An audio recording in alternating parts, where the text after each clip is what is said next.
Okay, greetings. This is Rich. This is Classic Games Redefined. My name's Rich, and we're doing another one of those Why That videos. This one's a little bit personal, and it's not a game, it's a company. And, if you can relate to any of this here, about where you stand as far as a console goes, if you're partisan to a certain platform, maybe even a game or whatever else, feel free to share your thoughts below. Even if you did a video, feel free to post a link below. I figure I'd experiment with these Why That videos for a little bit, and I figured I would do companies, so I figured let me do my top brand company that I've had loyalty to.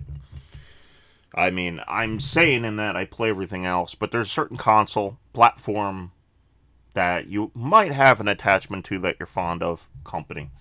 And mine happens to be Atari. And I'll come out forthright with it.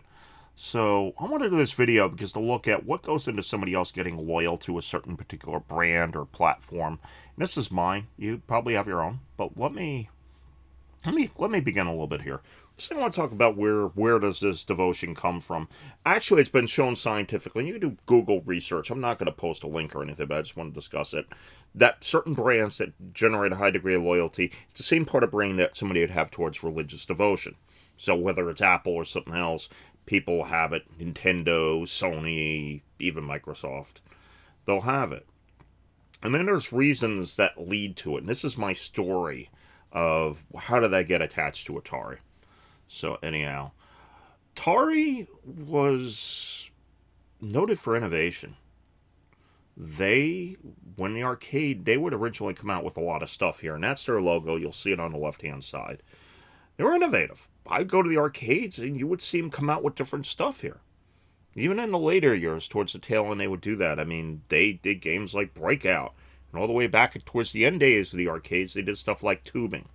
They never were able to get a fighting game. I mean, there's Pit Fighter, which might consider that. But other games, they had it. I mean, stuff like Road Blasters, they would do other stuff here.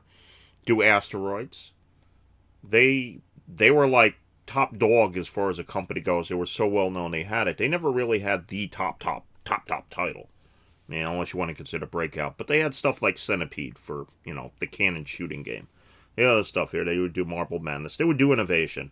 And Nolan Bushnell, when he was there, actually led innovation. And back prior to the color things, they did a game where he drove VW Beetle, a fire truck game. As a matter of fact, Nolan Bushnell had Key Games, which he spun off as a competitor because he had experience in music business, was actually another company that they did as a show front to be able to get it, and getting Pong out there. So they were an innovative company.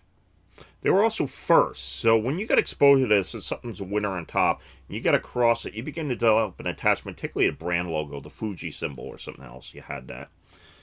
Then with Atari 2600 and everything else, they brought the arcades home. And there was the arcades. They would bring it home. You'd see it on Atari 2600, a big deal.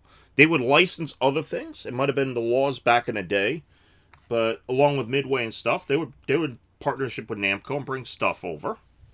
And they were big and everywhere. They were like, as I said, in the movie Blade Runner. There's an Atari logo. Go find it down. And then you had this stuff here that leads to success and everything else. And you witness stuff here. But you develop a loyalty to the brand. And I end up owning brands. And I had an Atari 8-bit computer, as I made mention of. I owned Atari Lynx. I also owned a Game Boy, Atari Lynx. And I owned the Atari Jaguar, actually. Might have been something else in there, but those are like three main ones. And every single time it would come under attack with Atari computers, it was Commodore 64. So you felt threatened. I felt threatened by Commodore. That I eventually ended up buying a Commodore 64, and that kind of cured my Game Boyism. But, I mean, I had that. And the Atari Lynx, you'd root against, you would hope it'd do something else because it seemed revolutionary. And the Jaguar. Yes, the Jaguar of all things I had. So anyhow. You come under attack and lose, and you feel your platform gets threatened. And would get threatened, and you'd be worrying about not getting the content, and you'd have everything else. And you root for it. And you'd watch it lose, and you develop brand for it. Eventually, you move on, but that's kind of what happens in my case. And feel free to share why you're a console partisan below. But anyhow, I want to share that little personal story for me about Atari. This is what I have here for myself. This is why Atari. I mean, that's what I had, the stuff that went into it, the struggles of hoping the software could come out. Not realizing marketing space not being what it was, you'd root on. I mean, rooting for the Atari ST, for example. I remember wanting to get that there and just never could get that. Never got Amiga either.